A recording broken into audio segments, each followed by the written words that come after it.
Innal hamdalillah nahmaduhu wa nasta'inuhu wa nastaghfiruh wa na'udzu billahi min shururi anfusina wa min sayyiati a'malina may yahdihillahu fala mudilla lahu wa may yudlil fala hadiyalah wa asyhadu an la ilaha illallah wahdahu la syarika lah wa asyhadu anna Muhammadan abduhu wa rasuluh. Allahumma shalli wa sallim ala sayidina Muhammad wa ala alihi wa sahbihi ajma'in. Amma ba'd. Kita lanjutkan pembahasan dari kitab syarah Thalathatil Usul karya Syekh Muhammad bin Shalih Al-Utsaimin rahimahullahu taala, di mana kita sampai pada pembahasan tentang takut kepada Allah Subhanahu wa taala. Maka sebelumnya kita telah jelaskan bahwa takut kepada Allah Subhanahu wa taala itu ada dua jenis. Takut yang terpuji dan takut yang tercela.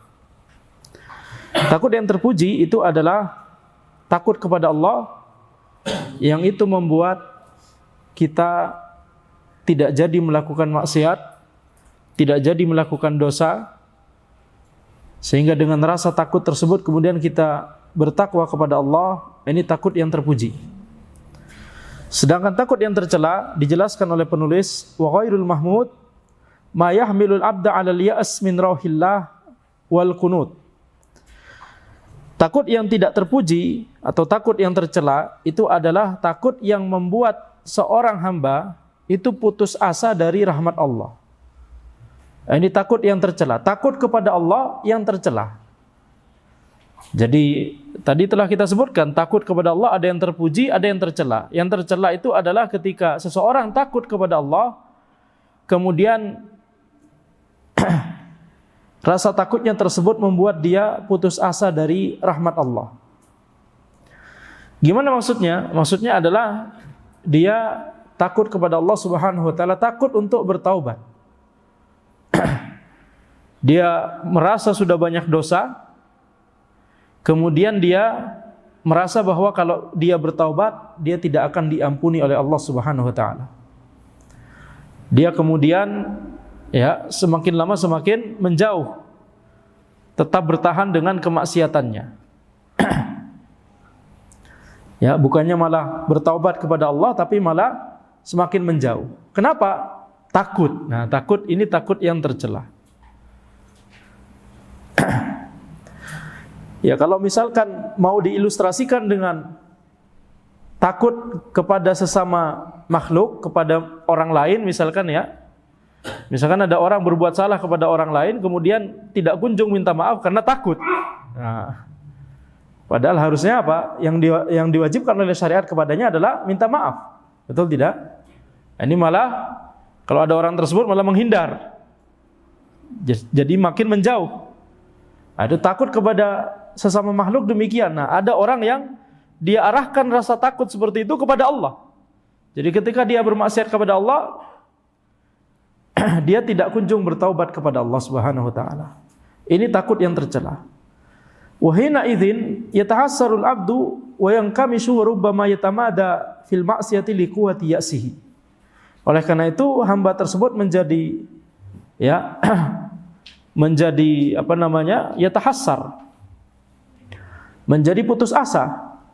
Menjadi yankamish, menjadi mutung kalau mutung itu bahasa Jawa mungkin ya. Yang kamis yakni mengkerut, tidak lagi ceria. Itu kata yang kamis awalnya demikian. Intinya adalah putus asa, menghindar. Kalau ini diarahkan, rasa takut ini diarahkan kepada atau antara sesama manusia tadi, menghindar. Tidak kunjung minta maaf kepada orangnya, padahal kita ada salah kepada dia. Nah, kalau rasa takut seperti ini juga dia arahkan juga kepada Allah Subhanahu wa taala, Ini kita tidak sedang menyamakan antara Allah dengan makhluk. Yang kita samakan adalah rasa takut manusia, Ada orang yang rasa takut seperti ini dia arahkan juga kepada Allah Subhanahu wa taala. Dia berbuat maksiat, dia berbuat dosa, kemudian malah makin menjauh dari Allah Subhanahu wa taala. Taib. Wa rubbama yatamada fil ma'siyah liquwati yasihi.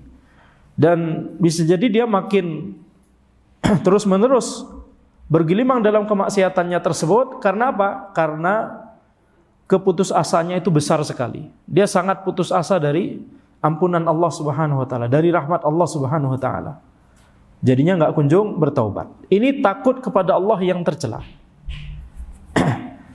An-naw'u tsani, jenis takut yang kedua adalah khauful ibadah. Khauful ibadah ay yakhafa ahadan yata'abbadu bil khaufi lahu fa hadza la yakunu illa lillahi ta'ala.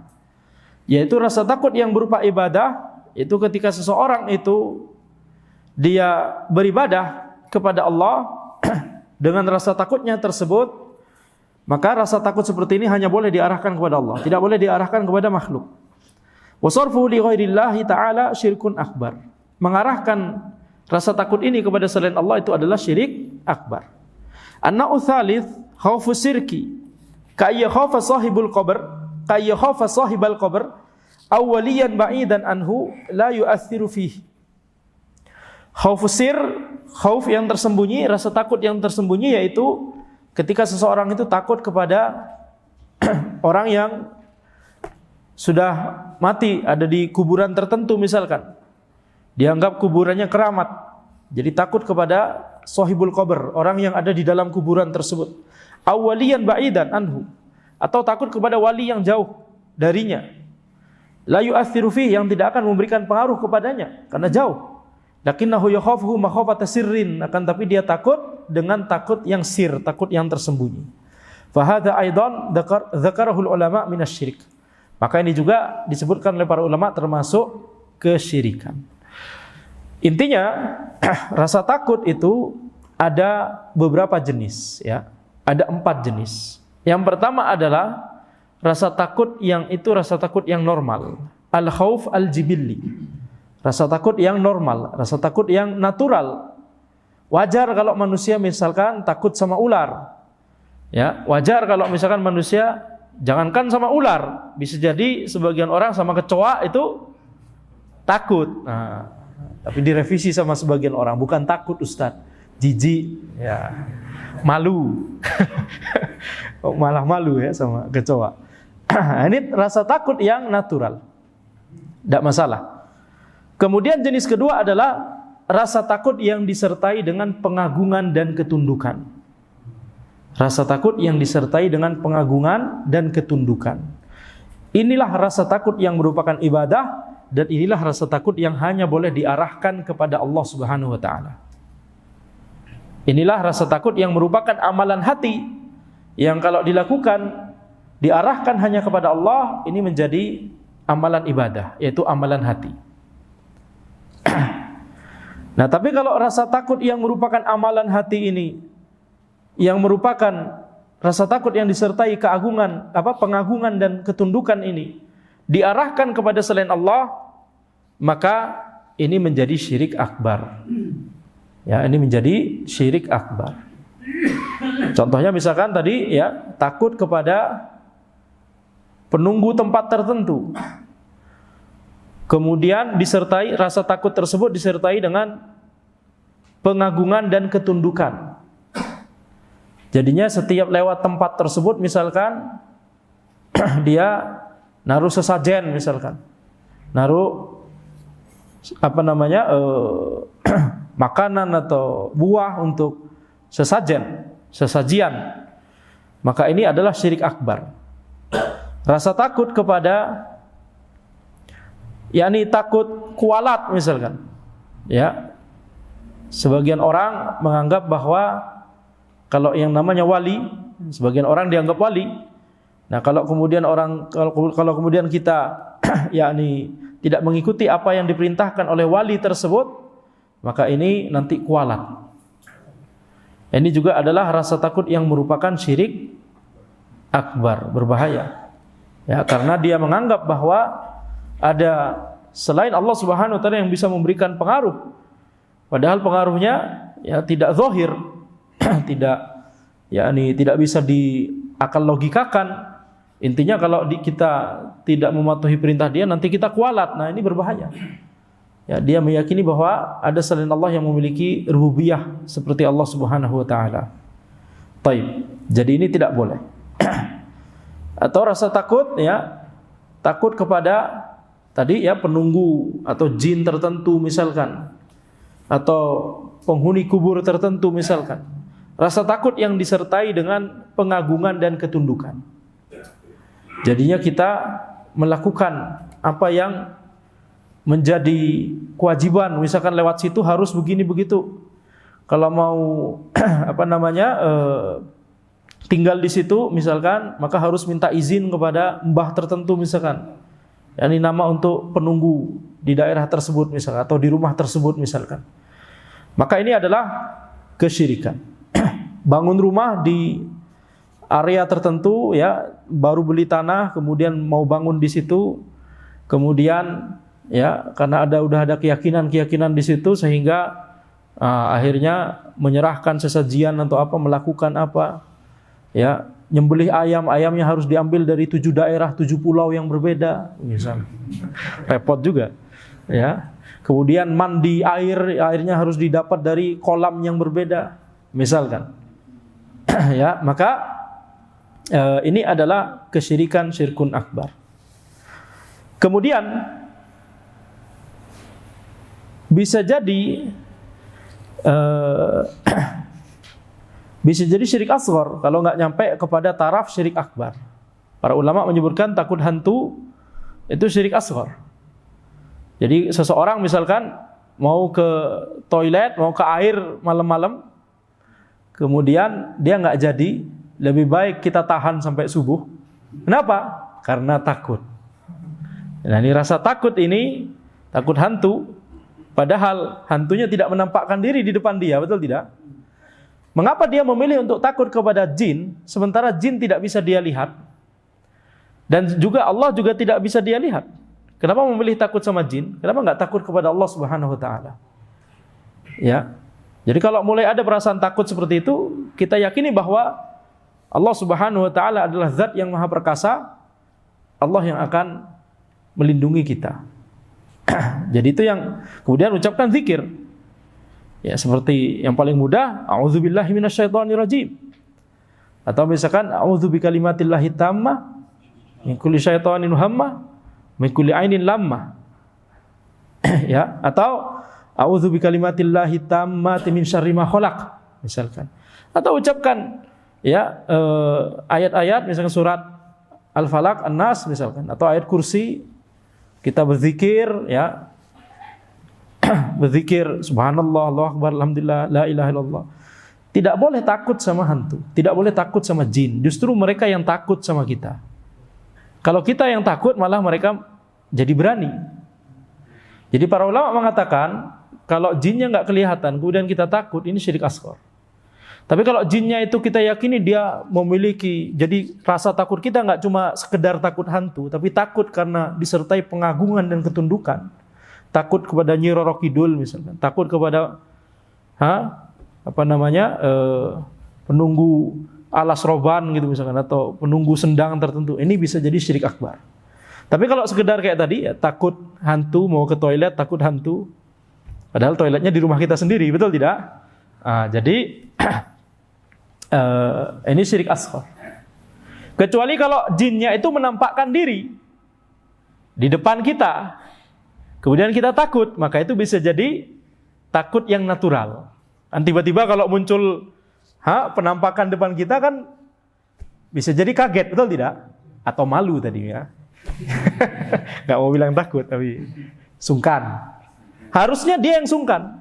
Kalau dia muncul di rumah kita malam-malam, antum ini nggak bayar kontrakan, nggak bayar listrik, nggak bayar air, antum tiba-tiba ada di sini, ya. Nah, jadi kalau muncul penampakan misalkan, langsung pukul aja, ya, langsung pukul aja. Bismillah, pukul.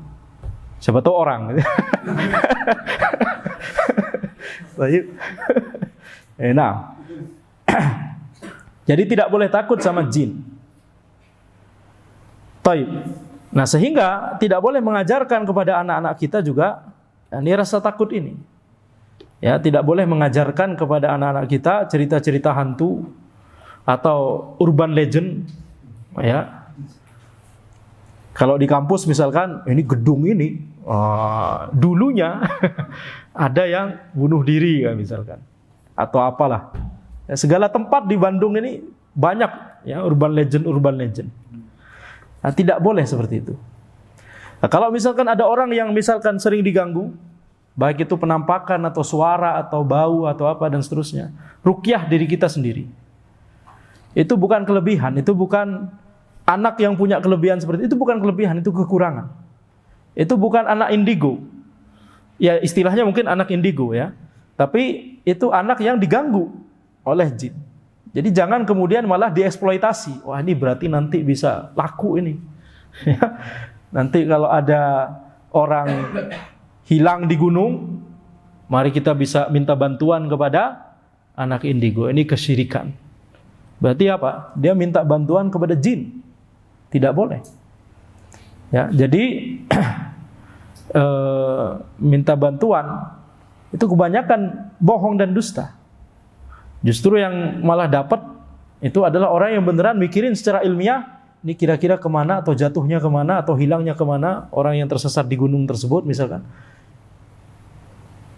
Tapi kalau misalkan nanya kepada anak indigo, ya, kemudian kebetulan benar, maka kita katakan, ya, orang yang antum selamatkan itu diselamatkan oleh antum, diselamatkan oleh Allah melalui antum.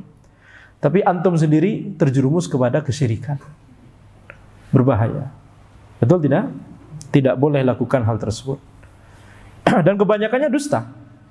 Kebanyakannya itu informasinya cuma informasi yang umum. Mau ditemukan di mana itu tetap berlaku. Ya.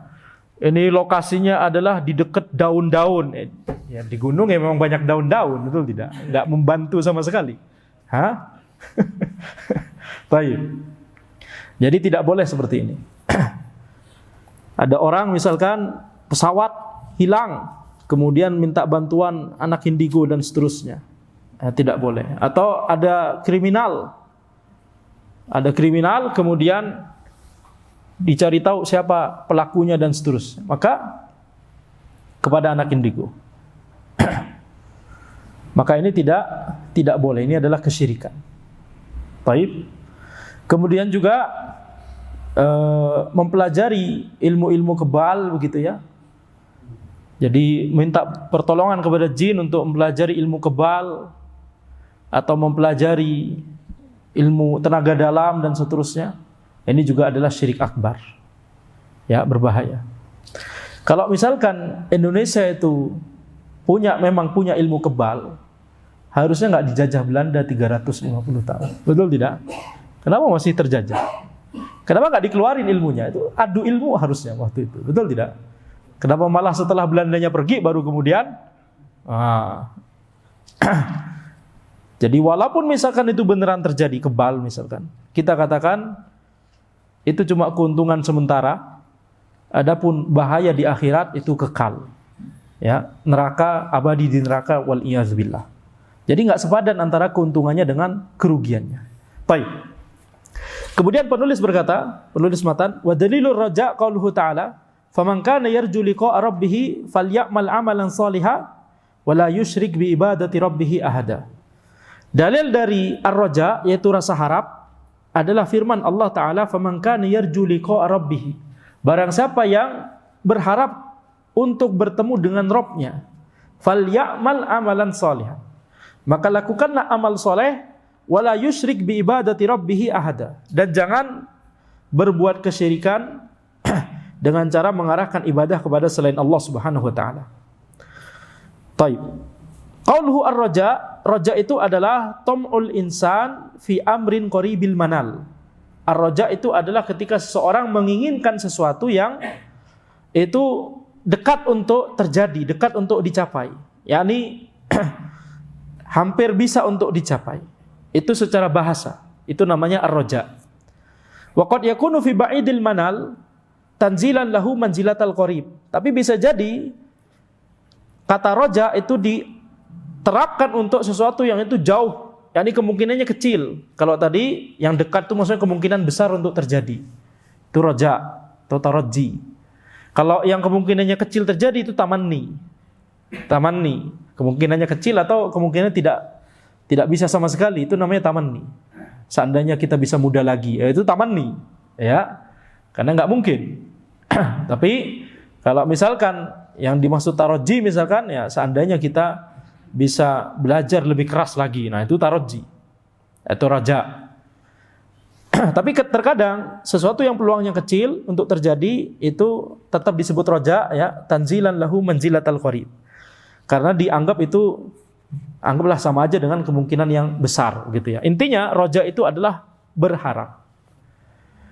Berharap atau rasa harap, dan itu juga adalah amalan hati, sama seperti takut. Nah, sehingga ar-roja itu nanti ada beberapa jenis juga. Oh, tadi rasa takut ya, belum selesai ya. Rasa takut tadi ada takut yang natural, al-khauf jibilli. Yang kedua, takut yang berupa ibadah. Yang ketiga, takut yang berupa kesyirikan. Ketika takut yang berupa ibadah itu diarahkan kepada selain Allah, itu adalah takut yang berupa kesyirikan. Jenis keempat adalah takut yang hukumnya haram. Tidak sampai syirik, tapi hukumnya haram.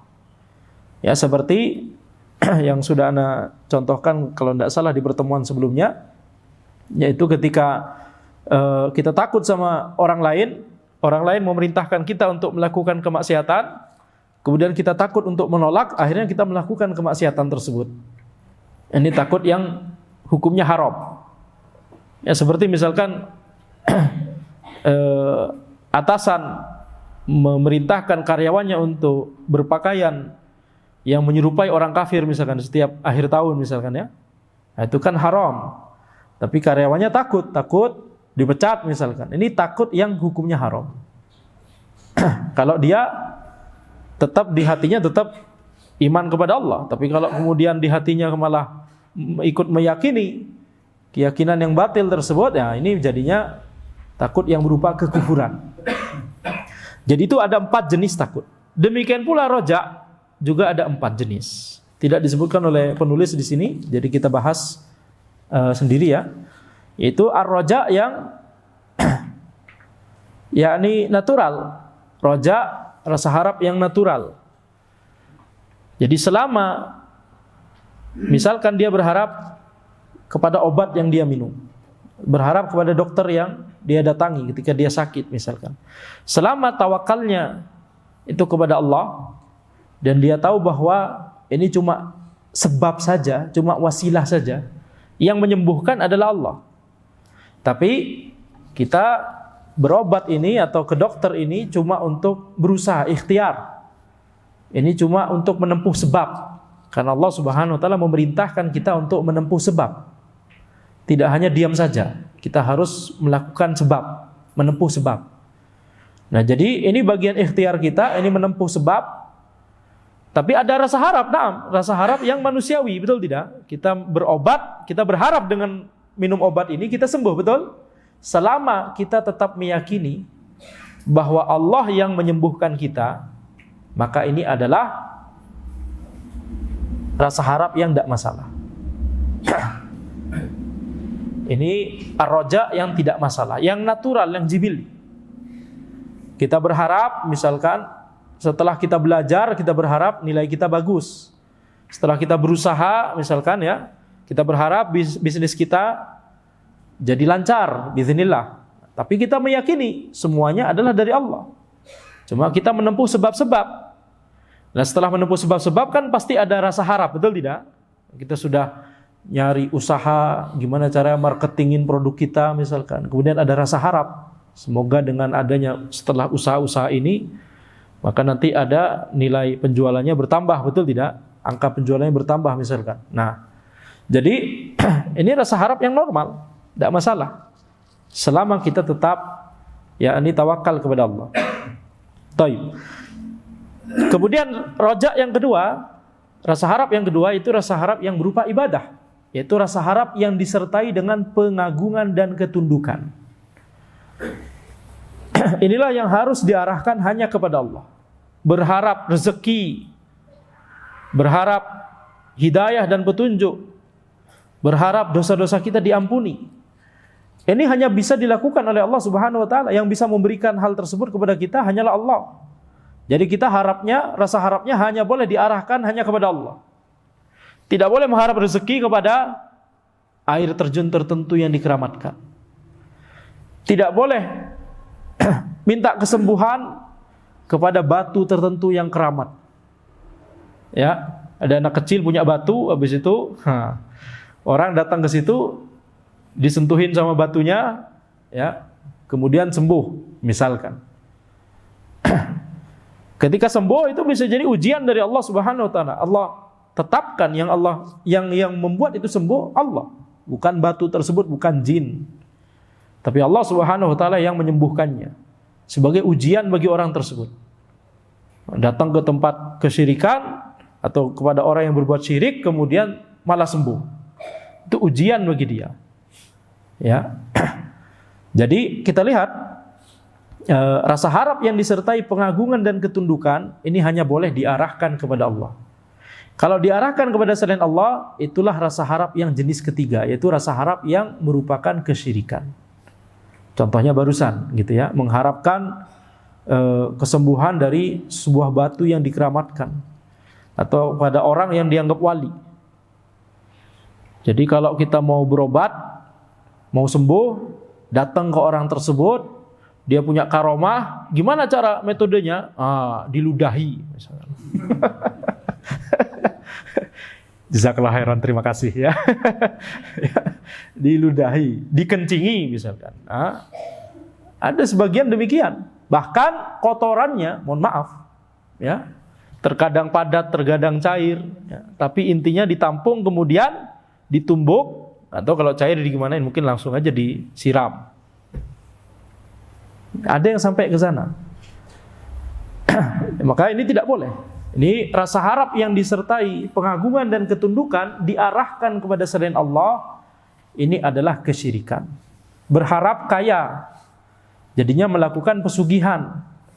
Jadinya datang ke sebuah gunung, kemudian datang ke kuburan yang dikeramatkan di situ. Kemudian, jadi dalam satu perjalanan, dalam satu perbuatan itu terkumpul berbagai jenis kesyirikan. Pertama, dia ya pasti meyakini bahwa yang ada di kuburan tersebut atau penunggu yang ada di tempat tersebut itu memiliki rububiyah seperti Allah Subhanahu wa taala. Ini adalah kesyirikan, syirkun akbar. Yakni punya kekuatan, punya kemampuan untuk bisa membuat kaya misalkan. Atau terserah, bisa membuat orang punya anak, bisa membuat seseorang cepat dapat jodoh atau cepat dapat kerja atau kaya tadi sudah ya. Jadi minimalnya itu dia punya keyakinan bahwa ini punya rububiyah seperti rububiyahnya Allah Subhanahu wa taala. Punya kekuasaan di alam semesta ini seperti kekuasaannya Allah Subhanahu wa taala. Ini syirik akbar. Mirip seperti orang yang tidak mau hujan turun, kemudian dia dukun sebenarnya, kemudian melakukan ritual-ritual, tapi kemudian mau dibahasakan dengan keren, ya ini sebenarnya remote hujan. Ya, remote hujan. Maka kita tanyakan, apakah secara saintifik ada yang namanya remote hujan? Kalau memang ada, secara sains kita bisa bikin produk remote tertentu yang kalau diklik nggak jadi hujan, dan itu bisa dipikirkan secara saintifik, tidak masalah. Tapi kalau tidak ada secara saintifik, maka ini cuma perkataan yang manis saja, pada hakikatnya adalah kesyirikan. Sama saja mengatakan riba, tapi anggaplah sebut saja dia bunga. Sebut saja namanya bunga. Padahal riba. Bahasa Arab apa bahasa untuk riba? Bahasa Arabnya apa? Kalau di bahasa Indonesia bunga, bahasa Arabnya apa? Faidah. Faidah. Ya, faidah ilmu misalkan, faidah dari ayat. Ini riba disebut faidah. Nah, ini termasuk menamakan sesuatu yang buruk dengan nama-nama yang manis, tidak mengubah hakikatnya. Ya. Ibrahnya adalah pada makna, bukan pada al-ibrah fil ma'ani, la fil mabani. Ya, ibrohnya ada pada maknanya, bukan pada sekedar namanya saja. Nah, jadi ketika seseorang melakukan atau memiliki rasa harap yang disertai pengagungan dan ketundukan diarahkan kepada selain Allah Subhanahu wa taala, ini adalah syirik. Jadi tadi dia meyakini ketika dia datang ya misalkan ke pesugihan, dia meyakini bahwa yang punya kuburan itu atau penunggu di situ atau penunggu pohon tersebut atau sendang tersebut, kolam tersebut itu punya rububiyah seperti rububiyahnya Allah. Ini sudah kesyirikan. Kemudian dia punya rasa harap. Dia datang ke situ ngapain? Cuma mampir? Kan nggak mungkin. Pasti menginginkan sesuatu, betul tidak? Berarti dia mengharapkan, rasa harap yang disertai pengagungan dan ketundukan dia arahkan kepada selain Allah.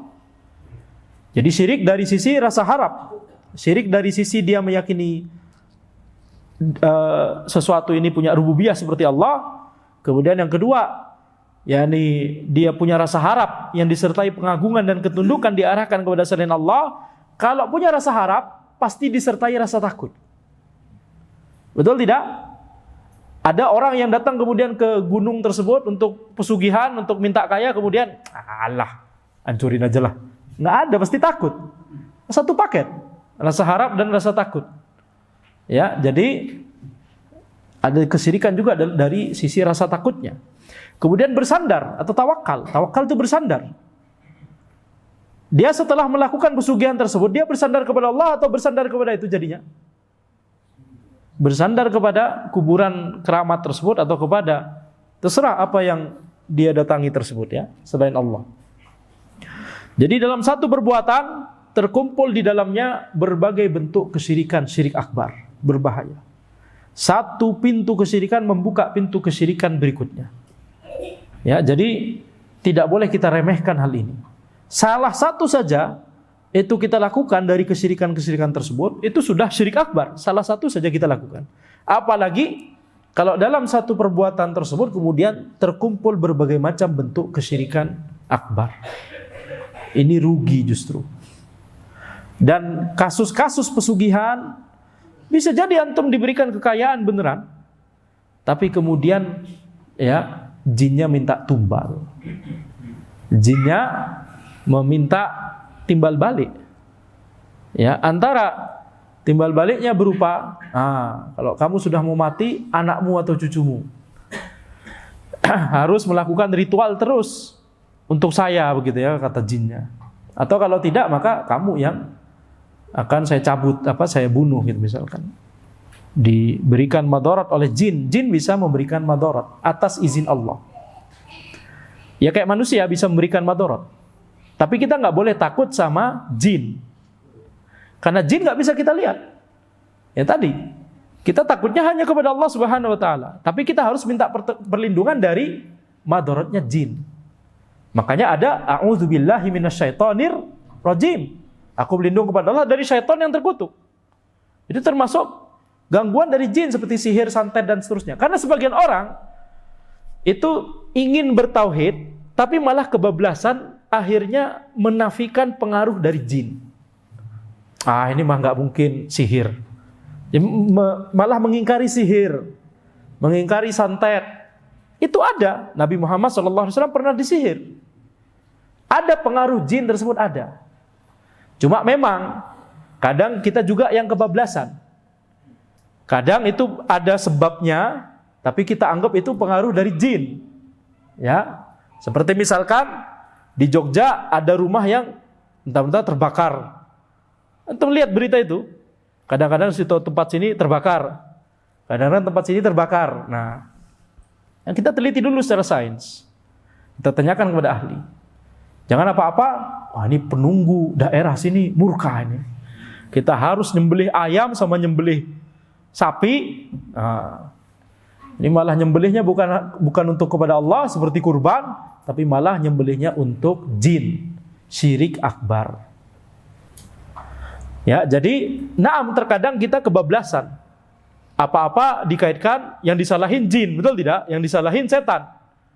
Padahal kita sendiri yang salah. Ya. Kita naruh barang misalkan, kemudian kita cari, barangnya kok pindah? Ada jin di rumah anak ini. Padahal dia sendiri yang lupa. Betul tidak? Nah, terkadang kita kebablasan seperti itu. Membuat sebagian orang kebablasan ke arah yang lain. Apa-apa yakni dinafikan seluruh pengaruh dari jin. Ada orang kesurupan, nggak ada kesurupan. Ini mah orang ini psikisnya terganggu. Padahal kesurupan dalam Islam ada. Ya, diakui dalam Islam. Jin bisa mempengaruhi manusia, bisa memberikan madarat. Ya, bahkan bisa membunuh. Semuanya atas izin Allah Subhanahu wa taala. Cuma karena jin nggak bisa dilihat, misalkan seperti kita sekarang, bisa jadi ada orang ngirim santet atau sihir, naudzubillah min dzalik. Tapi apakah kemudian kita takut? Yang ditakut kepada jin atau takut kepada misalkan ada tempat yang dikenal angker. Kemudian orang-orang berkata, kalau mau tinggal di situ atau lewat di situ, maka harus melakukan ini itu. Tidak boleh kita lakukan. Ya, kenapa? Karena kita hanya boleh takut kepada Allah Subhanahu wa taala. Kita yakini bahwa jin bisa memberikan madarat, na'am, atas izin Allah. Oleh karena itu kita minta perlindungan kepada Allah Subhanahu wa taala. Karena jin nggak bisa kita lihat juga. Kalau manusia, kemudian misalkan antum kalau lewat situ, hati-hati, ada orang gila di situ, jahat, punya parang. Itu kan bisa dilihat, betul tidak? Ini jadinya takut yang normal, tidak masalah. Tapi kalau jin, kan nggak bisa dilihat, betul? Jadinya jangan takut kepada jin, tapi takut kepada Allah Subhanahu Wa Taala. Tapi ya kita di sisi yang lain kita tetap meyakini bahwa jin itu bisa memberikan madarat atas izin Allah Subhanahu Wa Taala. Makanya ada sihir, makanya ada santet dan seterusnya. Nah, makanya apa yang diajarkan oleh syariat, kita minta perlindungan kepada Allah. Zikir pagi petang, ya, banyak baca Quran, banyak berzikir secara umum, tidak hanya zikir pagi petang. Kemudian menuntut ilmu syar'i dan mempelajari akidah yang lurus. Karena banyak orang yang misalkan baca Quran, bahkan dalam konteks sedang meruqyah, jinnya malah ngikutin baca Quran juga. Jin itu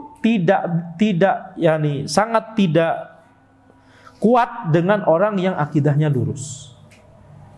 Kalau seseorang akidahnya lurus, kemudian bacain Quran, misalkan meruqyah, atau orangnya sendiri misalkan yang sedang diganggu jin tersebut, ya, kemudian dia mempelajari akidah yang lurus, maka jinnya itu gak betah, panas dan kesakitan, ya. Jadi ada sebagian orang yang punya jin karena turunan. Antum tahu itu ya, jin karena turunan. Mungkin nenek moyangnya punya perjanjian dengan jin, kemudian turun sampai ke dia. Jadi jinnya selalu bercokol di dia. Tapi ketika dia kemudian mempelajari akidah yang lurus, dia banyak baca Quran, dia melakukan amalan ibadah, tentunya yang wajib, salat 5 waktu misalkan, kemudian amalan-amalan ibadah wajib yang lain, ya, zakat, puasa, kemudian banyak ibadah sunnah, terutama baca Quran, zikir dan seterusnya. Terutama kemudian mempelajari akidah yang lurus. Itu jinnya nggak betah. Taib, jinnya akan melemah sendiri, bahkan bisa jadi kabur sendiri gara-gara ya ini dia mempelajari akidah yang lurus. Jadi jangan remehkan mempelajari akidah yang lurus. Di antara keutamanya adalah itu bisa membuat kita selamat dunia dan akhirat. Selamat di dunia itu masuk selamat dari gangguan jin dan sihir dan santet. Baik, demikian yang bisa Anda sampaikan. Insyaallah kita akan lanjutkan dalam pertemuan berikutnya. Hadza wallahu a'lam. Subhanakallahumma wa bihamdika asyhadu an la ilaha illa anta astaghfiruka wa atubu ilaik. Wassalamualaikum warahmatullahi wabarakatuh.